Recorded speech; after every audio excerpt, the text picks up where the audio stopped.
Imagine a South Africa where every child can get world-class education. It's actually possible and not as expensive as you might imagine. My name is Dr. John Nyamunda, and I published a paper in the Journal of Education in South Africa. In that paper, I wanted to understand why South Africa underperforms similar countries. When I say similar countries, I mean similar countries in terms of economic level. The good news is the solutions which I found are actually cost-effective and not politically charged. Question is, what are the fundamental problems which I was looking at comparing to other similar countries? It's easy to complain about education, but when you want to compare between countries, you have to rely on international measures of education. And luckily enough, there are a few international measures of education. One of them is TIMSS, which measures performance in terms of science and maths. South Africa was way below the expected average of 500. So to get a bit of an understanding, say, what are the three major drivers of poor performance? Our classrooms are packed. I mean, they are actually overflowing. While in South Africa, the average class size is 50 students. In a country like Serbia, the average class size is 25.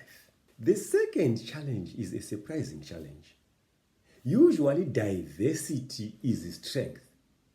For instance, in South Africa, we have 11 official languages. But in terms of education, it becomes a challenge in the sense that most of our students are taught in a language other than their home language. Compare that to a country like Albania. More than 90% of the people speak the same language. So when they come to class, they are even taught in that same language. The third final challenge is to do with time in classroom. 1/3 of that time is wasted. Solution number one, which I propose in that paper, is to say, why don't we have our student teachers get deployed to rural schools as part of their training? So it will make sure that the student-teacher ratio will come down from that 50, maybe let's say it will come down to 40.